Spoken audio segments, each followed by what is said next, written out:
matin les enfants. Aujourd'hui, la capsule vidéo va être un peu différente.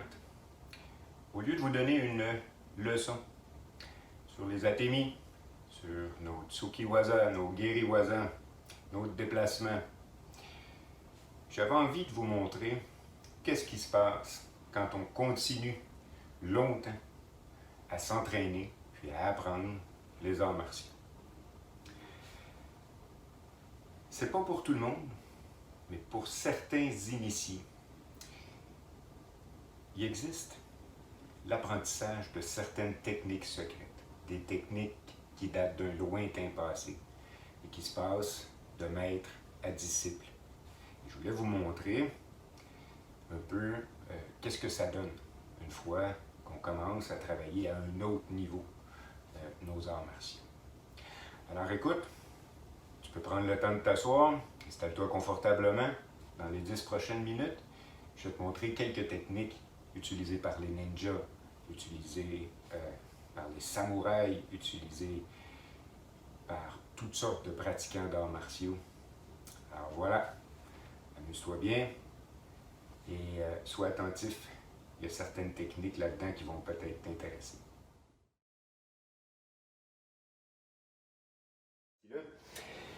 Là, je vais vous faire la démonstration de la technique très utilisée par les ninjas des mains collantes. Alors, quand un ninja veut pouvoir se dissimuler rapidement parce que des ennemis arrivent, il est pris dans un couloir, il n'y a pas d'issue, et là, il faut qu'il trouve une cachette rapidement. Alors, ils vont sauter très haut pour pouvoir se rendre jusqu'au plafond et se coller au plafond. Rester là immobile, furtivement, et attendre que l'ennemi passe en dessous pour ensuite se laisser tomber dessus et neutraliser l'ennemi. Alors, je vous montre ça. On commence avec le saut. Il faut donner une bonne impulsion. Le saut. Et là, une fois au plafond, on reste là, furtivement, et on se laisse tomber. Sur l'adversaire pour le neutraliser. À toi de te pratiquer.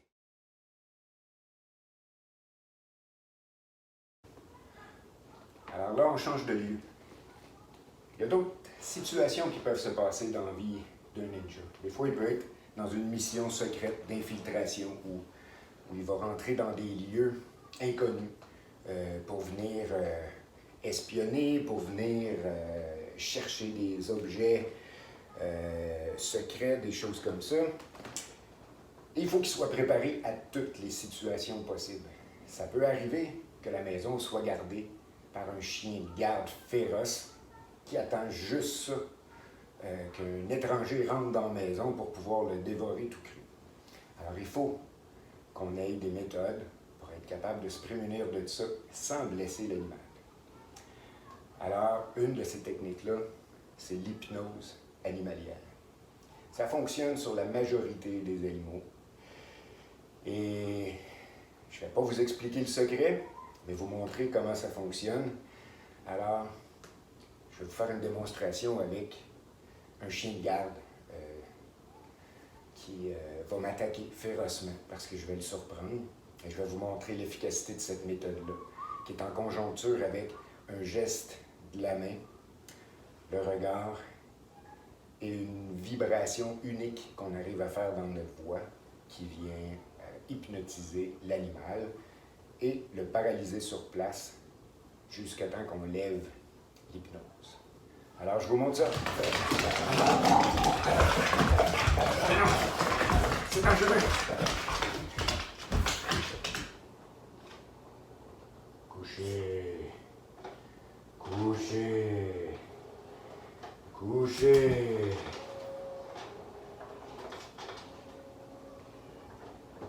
Vous voyez? Il était prêt à me manger il y a quelques secondes. Grâce à mes deux doigts ici, le ton de ma voix qui devient grave, ça prend des fréquences que les chiens viennent entendre d'une façon différente. En pointant mes doigts dans ses yeux, j'ai réussi à l'hypnotiser. Vous voyez, il ne bouge même plus. Alors, si J'ai réussi à l'hypnotiser comme il faut. Il va rester là. Il devrait rester sur sa place là. Puis moi, ça me permet de pouvoir continuer à explorer la maison furtivement.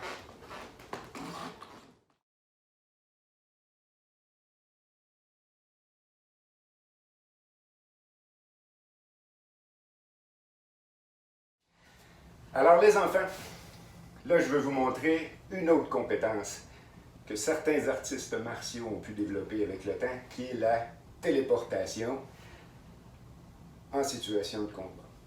Alors vous voyez, j'ai devant moi un féroce adversaire, armé d'un bâton en plus, qui s'apprête à m'attaquer. Honnêtement, j'ai pas trop peur. Quand t'es prêt?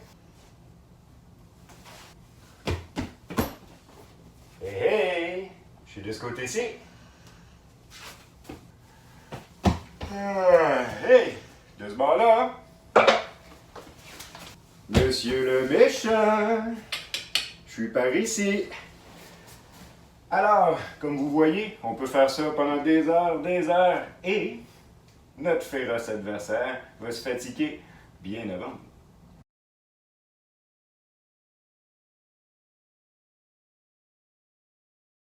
OK. Les enfants, la prochaine technique secrète de ninja que je vais vous présenter date de temps immémoriaux. C'est un vieux savoir ancien qui se transmettait de maître à disciple. Alain et Normand ont appris cette technique-là et puis l'enseignent à certains élèves du dojo quand ils considèrent qu'on est rendu prêt à faire ces nouveaux apprentissages-là. Alors, c'est un apprentissage, c'est une technique qui se fait en état un peu de relaxation. Alors, on prend l'énergie de la Terre qu'on fait monter à l'intérieur de nous en inspirant. Ensuite, on retourne l'énergie de la Terre vers le sol. On ramène l'énergie de la Terre, on la fait monter vers le ciel. À chaque fois, notre corps devient de plus en plus léger. Et on retourne ça vers le sol. Quand on se sent prêt, à la dernière répétition, on va se soulever avec l'énergie de la Terre qui monte vers le ciel. Alors, je vous montre ça tout de suite. Je vais me mettre de côté, ça va vous permettre d'avoir une bonne vue sur mes pieds. Vous allez voir, gardez votre attention sur mes pieds. Je n'arrive pas à monter encore très très haut, ni très longtemps. Je suis un débutant dans cette technique-là, mais je vais vous montrer où j'en suis rendu. OK.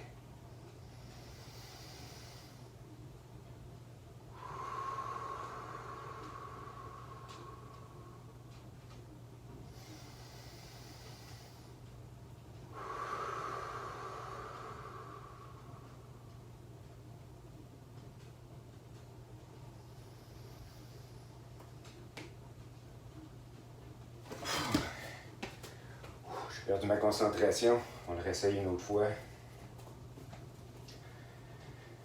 C'est pas facile.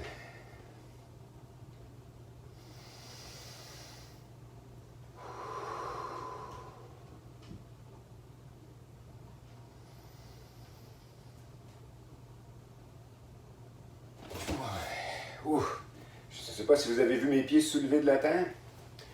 Alors voilà, c'est ça que je voulais vous montrer. Je progresse.